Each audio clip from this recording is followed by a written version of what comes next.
Welcome everybody. Welcome everybody to the Lighthouse Project. Thank you guys for coming out. For those that are new here, this is a project that we do every single Wednesday night with all these Torah classes here. And with Gedale Fenster here, who is, for those that don't know, is one of the top speakers here for sure in South Florida and becoming bigger and bigger every single day around the world. You can also check into his WhatsApp classes. You can talk to him after that if you want to sign up. I want to thank tonight's sponsors. Tonight's learning is dedicated in memory of Devorah Fega Bat Shmuel Zichrono Lebracha and Moshe Ben Shoshana Zichrono Lebracha, and for the refuah shlema of Yaakov Ben Pnina and Menachem Mendel Ben Sarabatia. Sponsors also are anonymous in memory of Edward David Shaul Zichrono Lebracha, and thanks to Gedalia for the impact in his listeners' lives. Hashem should bless him.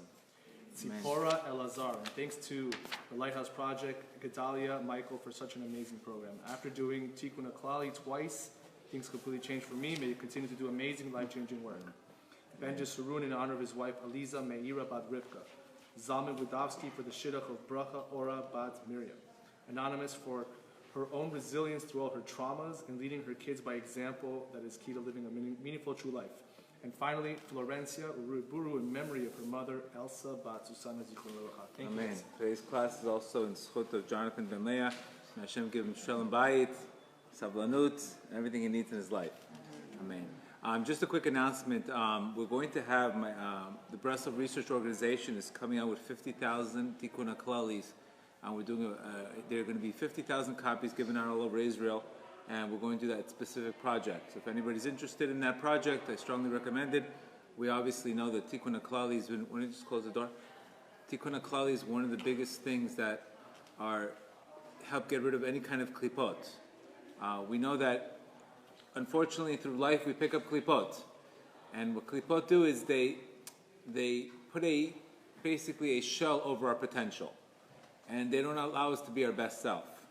And that's why Tikkun HaKlali is the first thing I do with specifically many times with guys is working on the Tikkun HaKlali, because that's where usually all the klipot are coming. But klipot is a negative energy that attaches to the person and makes the person not become his optimal best. So again, Tikkun HaKlali, this is it's a huge project we're doing in Israel. We're giving away 50,000 copies, and that's one of the things that in my life how I was able to return is through that. Okay, tonight's class we're going to talk about resilience, an amazing topic on resilience.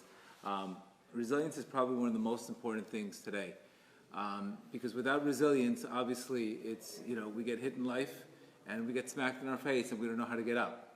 And today, one of the main things that we try to get people is go from victim to hero. If you stay in the victim mode in life, you don't get much.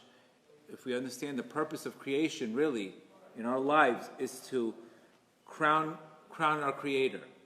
What do you mean crown our Creator? That means we have to deal with very difficult situations in our lives and still say there's one God. Unfortunately, when we lose our faith, when we lose our trust in God, then we live in fear. Today's class we spoke about you're either living your dreams or you're living your fears. And that's based on what kind of relationship you have with your Creator. And that's why resilience is something very important, because just like anything in life, it has to be earned. Anything in life that is not earned, it's not good for you. So we have to start appreciating the struggles. And we know this from the bread of shame. Just like today, we would never want to go to a wedding and eat for free because we would be full of shame. We wouldn't enjoy the food. So if things came very easy for you, without working for it, you wouldn't enjoy it and it would actually ruin it. So that's why it's so important to enjoy the struggle, enjoy the burn, enjoy life's challenges. It's very important. One of the number one things that we work out in resilience is it's important to have an unshakable belief that every time in life you go back to. My particular belief that I go to when things get rough, because things will get rough in life, is life a challenge or is life a threat? I ask myself, is my life a challenge or is my life a threat? If I believe my life is a threat, then automatically anxiety is going to prevail. But if I believe my life is a challenge, then I'm going to say, bring it on.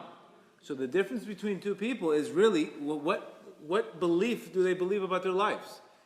Do I say, bring it on, or do I say, oh my God, why is this happening to me?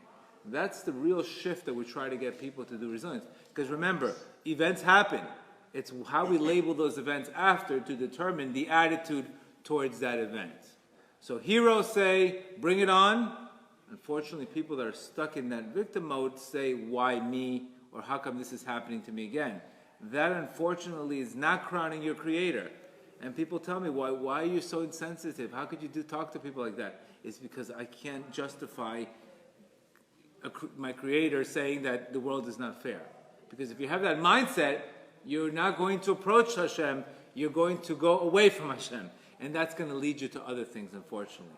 So sometimes we have to break patterns of thinking. And this is what we do in our class. So resilience means we get up quickly. Doesn't mean we fall. We get up quickly. Your level of Emuna today is based on not how many books you read, how quickly do you get up in life? Because you're going to get smacked in life, but how quickly do you get life? I heard a great example from a psychology book the other day, that, I could spin you around over and over and over, and what happens is after you spin, you're going to be dizzy. But if you just look at your finger, and you focus on your finger, the focus on the number one, you're going to get right back into, get right back into the place. So the same thing, when life spins you around, which you will be spinned around in life, look at the number one. Understand that it's all coming from good, and it's coming from your Creator, and it's happening from that. So it's very important to understand that God created the world out of love. He didn't create the world to go after people, which is unfortunately the wrong belief. So remember, when you get spinned in life, look at the number one. Look at the number one and focus on the number one. It's all coming from Hashem. And if it's coming from Hashem, it's good. How do we speed up the process? How do we get up quicker? When we actually say thank you for the fall. That's how you speed things up in life. One thing is to fall and get up, but one thing is saying, wow, thank you for this fall, because you're making the process quicker for me. That's when you speed the line, because you're thinking bigger instead of thinking, why is it happening to me again? We're going to talk about the concept of taking responsibility for our life. We obviously know that Rav Nachman says in Lesson 66 that your challenges are tailor-made for you like a tailor-made suit. Whatever your tikkun in life is, that is your challenge. And according to your obstacle, that is your greatness in that particular challenge. For one person, it could be not to be angry and to be patient. Another person could be food addictions. Another could be other kinds of addictions. But our challenges in life are tailor-made for you. You shouldn't say my challenges are harder than his challenges or his challenges are harder. It's a different challenge, and based on your level, it's the same difficulty as that person's challenge. Like, I don't have a challenge getting up quickly, but I have a challenge with patience. I have a challenge with other things in my life. That challenge could, but for me, I can get up very quickly. I can be very driven. But patience for me is as tough as another guy who's an earth sign for him to get up after, or to forgive somebody. So we spoke about 2 weeks ago. For me to forgive somebody, I'll forgive you in a minute. But to have patience, to be careful of my anger, that is a different ballgame altogether. So we all have our challenges like they're custom made for you. You need to know that. That if that challenge, you have a challenge in something, you have greatness in that. And according to the level of your desire, what's the key element here? How do we fight our challenges? Through desire. Desire, wanting it, expressing how much you want it. How much do I want to be patient? I mean, if I want to be patient, I have to create a relationship with my Creator. I have to speak about asking Him for patience. I have to beg Him, telling Him how impatient I am, how much I need to work on myself. That's how you beat a challenge. It just doesn't go away by itself. Specifically with food, any kind of challenge that we have today has that same thing. So we need to be prepared. Whatever you want, you need to understand there's a price for it, and you have to pay for it. And according to the price is the reward. So there's something good at the end. It's not just you're paying a price. There's absolutely something very good. So that's what Rav Nachman says here. Anytime, the greater the obstacle, the greater the prize. Because in life we have to go from potential to actual. That's our life. We have to go from potential to actual. And how do we do that? Through desire. Desire gets us to that place. So let's talk about practical advice on how to do this. So we know again, the problem with Adam started with very simple. He ran away from responsibility. Adam's first sin was he listened to his wife, He became influenced by his wife instead of influencing her. And he listens to her, and then what did he do? He blamed God for giving him a wife. And then what did he do? He ran away. He didn't take responsibility. You make a mistake, he ran away, and that's what God said. Ayeka, where are you? Where are you? The same thing. We have a bad day. Person starts smoking. Person starts drinking. Where are you? That's the night where you're supposed to come back and pray and say, I messed up today. How can I do better? It's like, the team gets blown out. Thank God the Nets are going to have a Mehayeh Metim. They have a resurrected of the dead in Brooklyn. But when a person says, where are you? You make a mistake, you have a bad day, you screw up. Where are you? What are you doing? That's not taking responsibility. That's what Hashem says, Ayeka, where are you? Where David, what was the tikkun for David HaMelech? We know David took 70 years from Adam. What did he say? Even in my bed, I'll sing out to you. Even in hell, I'll sing out to you. That means even wherever I am in life, I'm going to still sing out to you. The difference between running away and taking responsibility in life. It's not how smart you are. An arrogant person runs away from the problem. A humble person says, I messed up, I'm approaching. So that's where, because remember, there's never a solution in life when you run away from your responsibility. Because God is close to those who will call him out in one thing, in truth.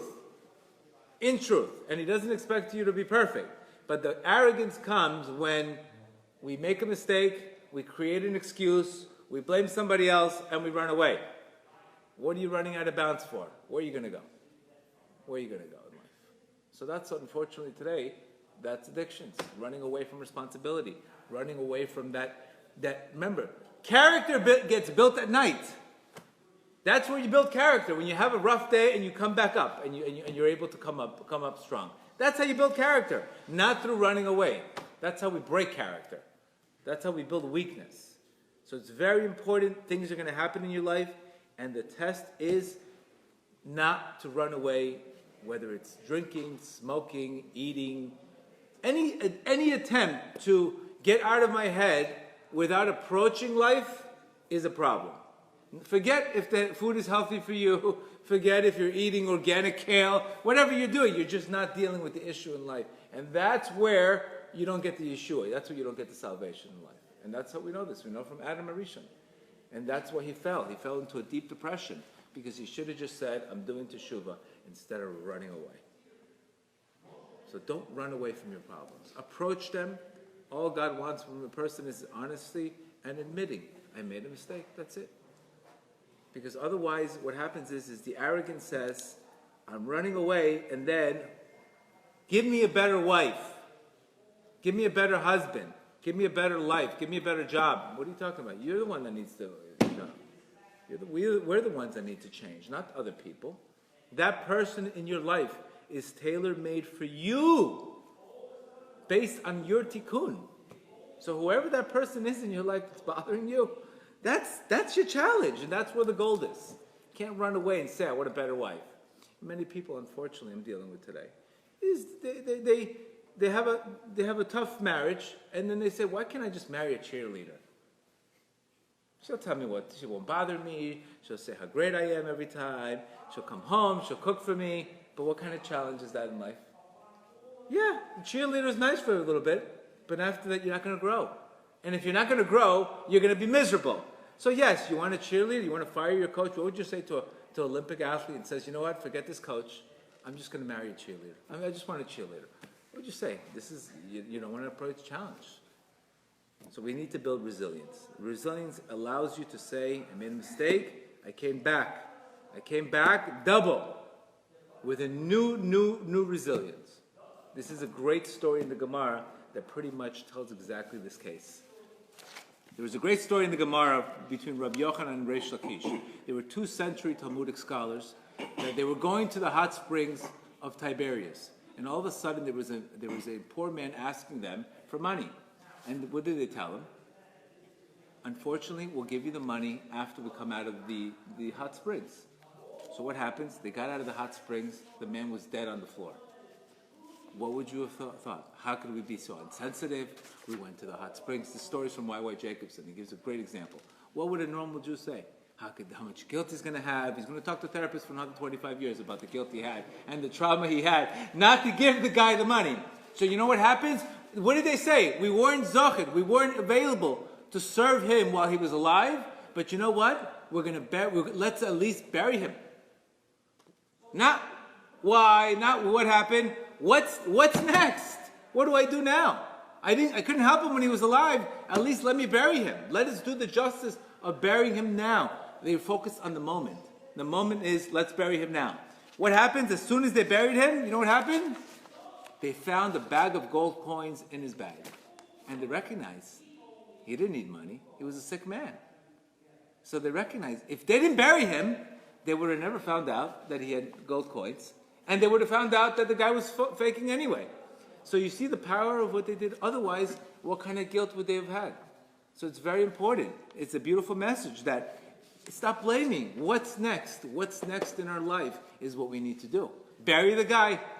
That's what the Nekuda was at that moment. The minute they did that, the minute they said, okay, we're going to take responsibility, the minute they said, we're going to go through with it, that's when they found out that they didn't do anything wrong. The guy was a sick man.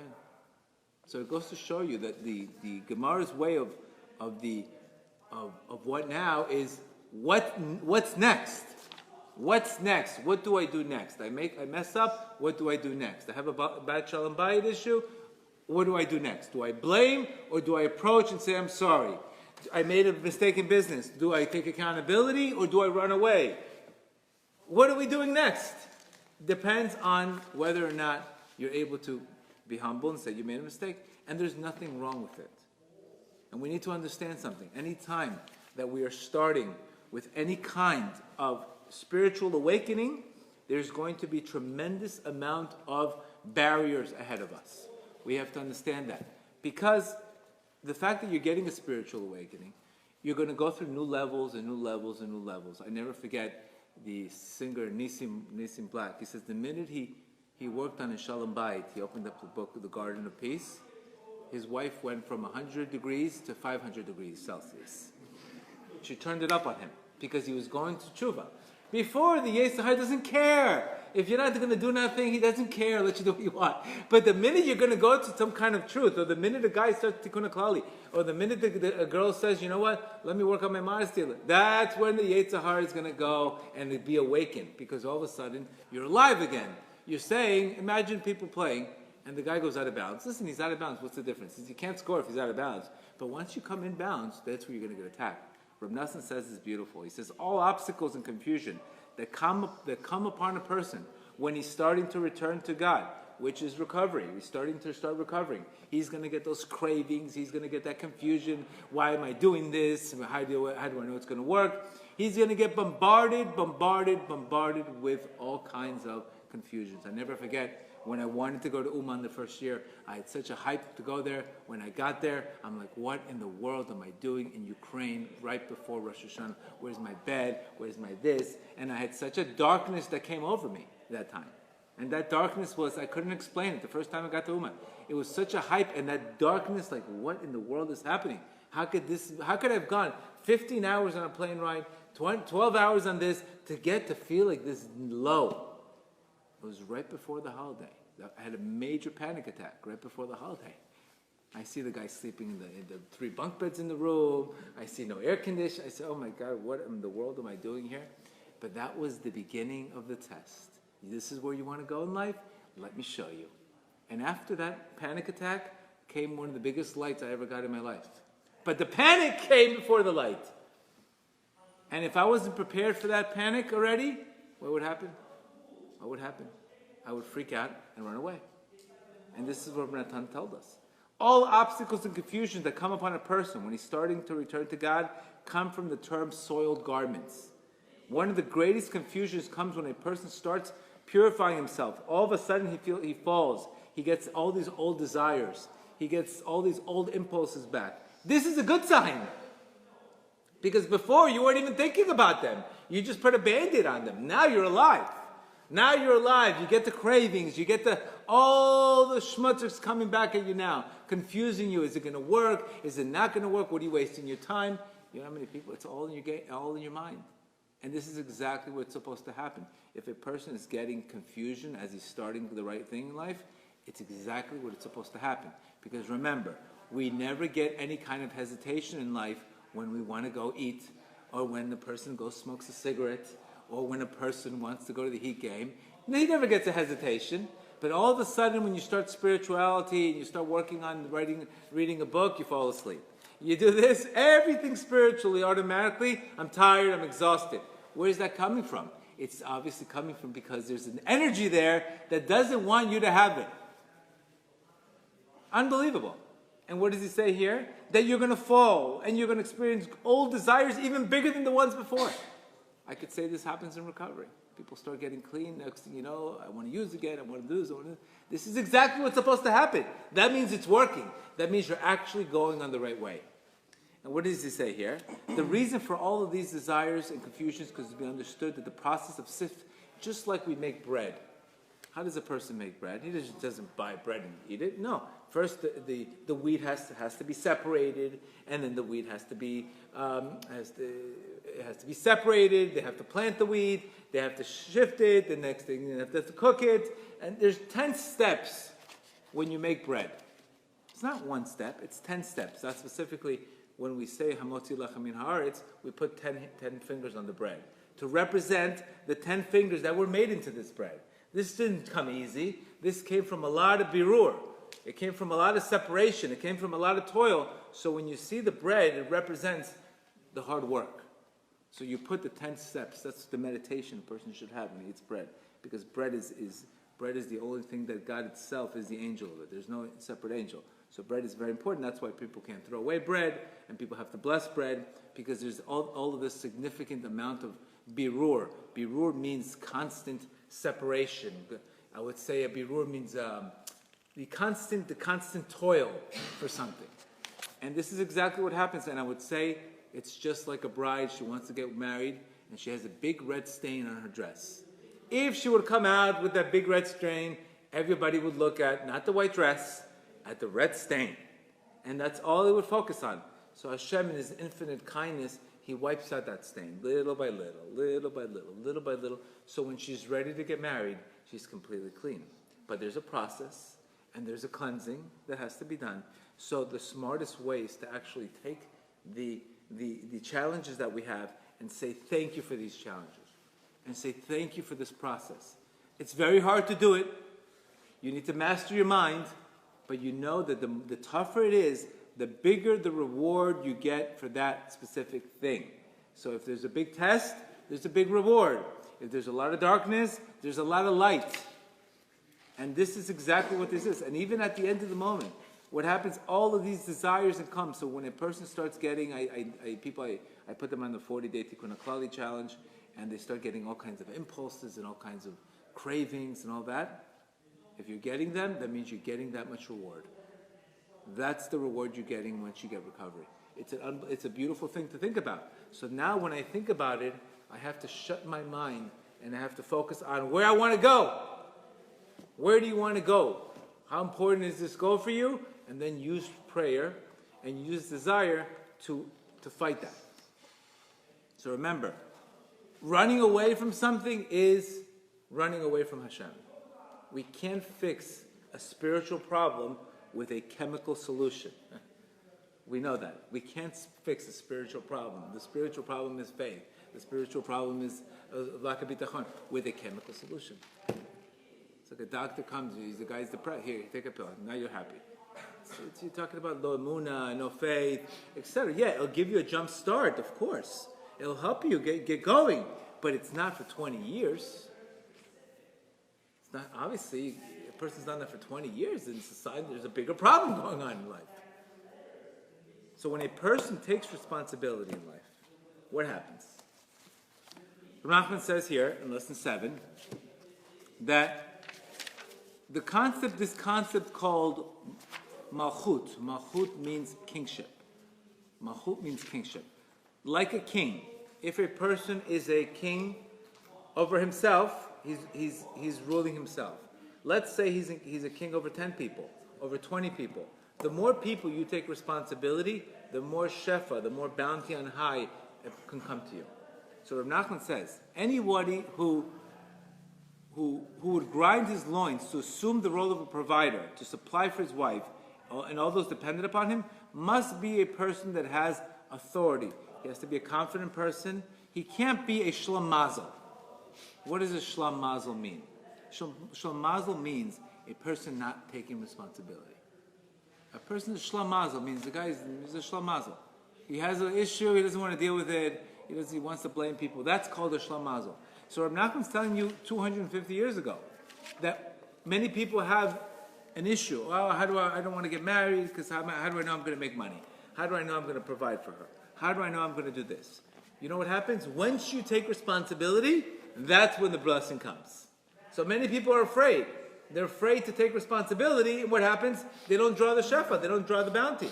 The bounty comes when you take responsibility, not when you run away in fear. Oh, what's going to happen with her? What's going to happen? That's what he says here. Therefore, when a husband, and he's just taking an example of a husband taking responsibility, but this applies to anything.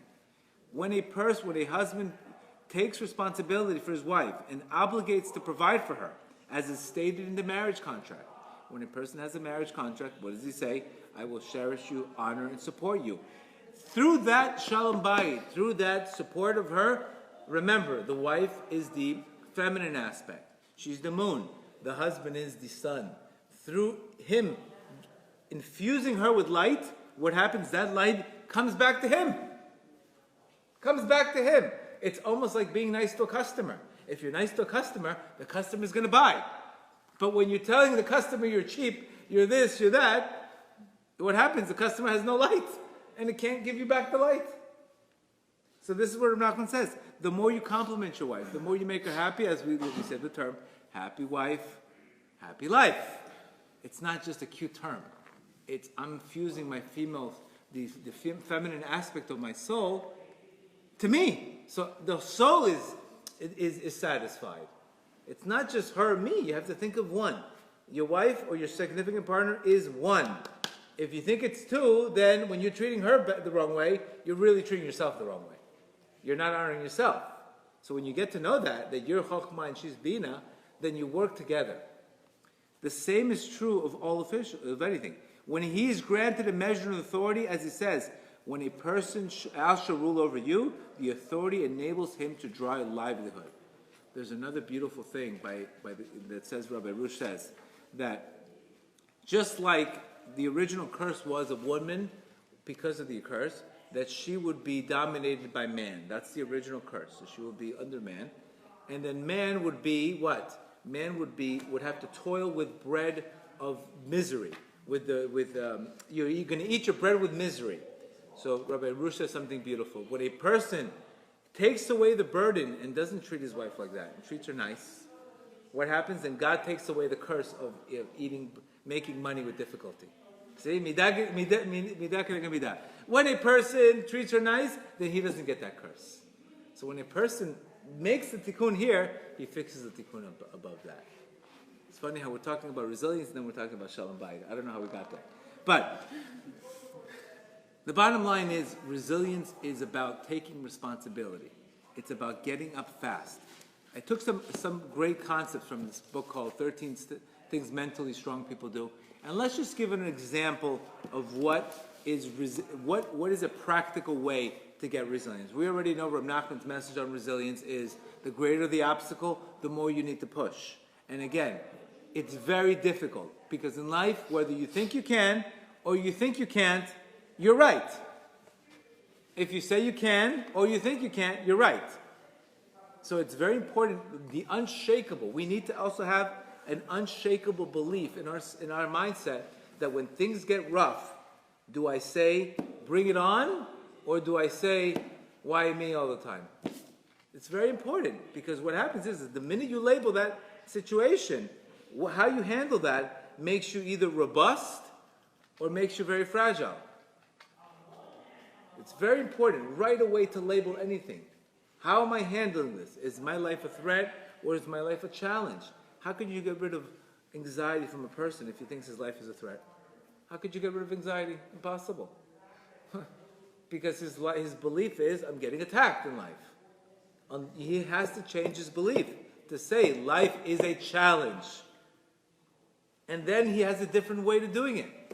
For example, when I get challenged, I call it a tzimtzum. I call it God's concealed today. I don't say, why am I getting challenged? Why am I getting it? What kind of answer am I going to get? What kind of question am I going to answer? Why me? Do you have anybody else you want to give it to? Do you have an email of somebody else you want to give your challenges to? That is made for you, and you can't run away from it. That's why the price, not only is the price of any kind of addiction a problem, forget what the addiction does to the person, but it doesn't allow him to develop the character and the vessel he needs that he's going to get from that situation, that darkness that he's going through. You understand? That's the worst problem. It's stopping your future potential. It's stopping the future you. Because I would imagine 7 years ago when I went through all the situations, I had a lot of tough nights. But I didn't numb anything. There was no numbing. I dealt with it. I built kalim. I built vessels every night. I was in pain, but I never shut the pain off. The pain was there. I dealt with it. And this is what I built out of it. But if I would have said, you know what, I have anxiety, I want to smoke. I have this, I want to eat. I would have never been able to do that. I would have never been able to have classes today. So that situation that transformed me into where I am, thank God, today, is because that darkness was created, I didn't numb it at any expense. Because I said, we got to deal with it. And it was very difficult. So again, people should know that the beginning of anything is going to be unbearable. Don't expect it to be easy. Just like a person trying to lose weight, it's going to be unbearable. Are you going to have cravings? Yes. Yes, I'm going to have cravings. Then it'll be uncomfortable.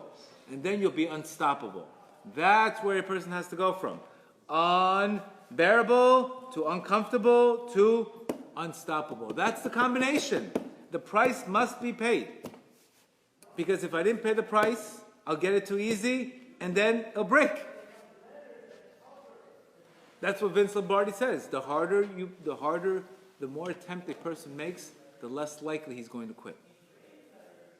People quit only when they don't put the effort in.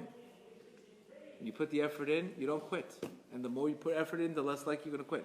So what are some 13 examples she gave Amy Morin of resilient people?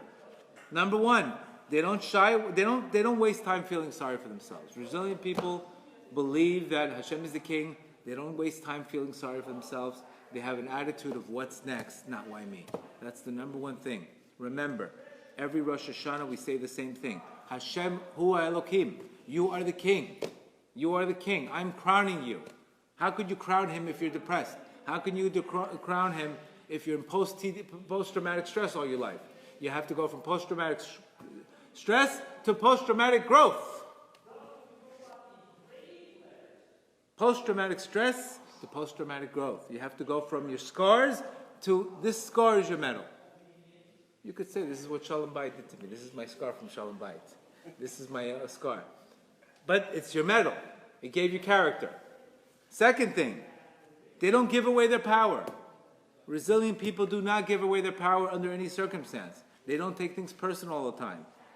They don't say, my uncle put me here, my wife put me here, my this person, that's giving away your power. What do you mean somebody put you there? Things happen in life, you took it personal, and you say that person made you angry. We don't give away power like that. Resilient people do not give away power. They're the ones labeling the situation. They don't blame other people. Just like Adam Arishon did. What did he say? He blamed his wife. And he says, and what did Hashem do? You're ungrateful. Because I gave this wife to help you, and now you blame me for giving you this wife. Do you understand the problem there? Where David HaMelech had to make a tikkun. He says, I will approach you even in the bed of hell, even in hell I'm going to approach you. We need to have David HaMelech's approach. That David HaMelech says, when I'm rising I will praise you, and when I'm in hell I will praise you. Because being in hell and being above are two states of your life. You're going to get times in your life that you're going to feel on top of the world, and you're going to get times in your life that you feel like you're in complete hell. If David HaMelech went through it, I promise you, You will go through it. But recognize it's only temporary. This is from Nachman's message. I am either running or I am returning. If you do any kind of exercise, it's very simple. You're lifting or you're putting it down. You're pulling or you're putting it down. There's no such thing as I'm doing nothing. So parts of my week sometimes are very, very good, and then parts of my week there's less light. And that's your life. Just like a heartbeat. You're alive when the heartbeat's moving. If there's no heartbeat, it's flat, you're not living. So you have to say, how's your week? I'm running. How's your week? I'm returning. I'm not bad, good. No, it's the stage of my life. So when you have those good days, what are you supposed to do? Run as much as you can. They're not going to be there forever. And when you have a rough day, hold on. Don't do anything. Hold on. You're not going to always run, and you're not going to always be able to despair. Because what happens when people feel down? They get what? They despair. Don't do nothing. Be in bitul. Bitul means don't say anything. Hang on. Not every day you are called to do the same exact thing. So resilience means I'm going to have a state of, there's times that I want to pray, and I can't even say 5 words out of my mouth. There's times that I don't have the head to even put on a class. Many times it feels like that. Specifically in one area of the week, you get that down point in that week. That every week has it. And I can tell you the past 41 years, I've gotten that down point in that week, and I've had that uptick in that week. I think we could have all experienced that. But there's nothing wrong with you. This is what has to happen in life. That's where Rabbi Nachman knew what to do in each point. He didn't freak out when things were rough, and he knew when he was up to take advantage of those days. That's your life. If you get ready to understand that, then there's no problem. There's no freaking out. There's no despair. There's no yeush. There's nothing. What are you doing? Hang on. How do you hang on? You don't say anything. That's it. I'm changing my pace today. I don't feel energy today. I don't feel light. I'm not this. I'm not that. I'm not going to overthink it. That's it. I'm parv right now. Right now, I'm parv. You take a break. That's normal. 3, they don't shy away from change. Resilient people don't shy away from change. They embrace change, etc. 4, they don't focus on things they can't control. Other people in your life. You can't say other people are ruining your life. You can't control that. You can't control if it rains tomorrow. You can't control anything in life. What you can control is one thing, what you focus on in life every day. 5, they don't worry about pleasing everybody. Resilient people don't worry about pleasing everybody. This is who I am. This is what it is. And I'm not going to go and need validation from you. Resilient people are okay. They have confidence. They don't need to please anybody. 6, they don't fear taking calculated risk. They say, remember, any kind of risk in life, to get to anything in life, specifically Tammuz. Tammuz is this month specifically. The letters of God's name are backwards. Where in Nisan, the names are frontwards. So like I said today, this month we have to do an extra effort on viewing the positive in the darkness. There's more concealment in this month. Where in Nisan, everything is revealed. This month, it's more of finding the sneaky blessing in that horror film. Finding the good in the darkness. This is the Nakuda for the month. Sight. Focusing on the good. You have 5 things that are good, 5 things that are not so good. Focus on the 5 that are good. That is this month. There's more concealment, less light in light. When there's concealment, there's usually what? Confusion. This is the month that also Moshe Rabbeinu came down, and he came down. The Jews miscalculated it 6 hours, and what did they do? They had a panic attack, and they said he's not coming down. He left us, and what did they do? They served the golden idol because of 6 hours. So sometimes the reward's right there, but what happens? That panic attack comes. That darkness, that yeush comes. The urge. 6 hours, that's it. 6 hours they calculated instead of waiting for him to come down, making a rectification. They have freaked out, they had a panic attack, and what did they do? They served an idol. 6 hours. Can you imagine? This is going to happen to you. This is going to happen to you. You're going to get that 6 hour darkness, and you're going to freak out if you don't have a good shakable belief system. What do anxious people always feel? They're always in their head. Anxious people are always in their head. Exit your mind, enter the moment. You're always in your head, you're going to be anxious, I promise you. Get out of your head, exit your mind, enter the moment. What's next? Just like the story that they had to bury him, he died, I could have been in shame, guilt.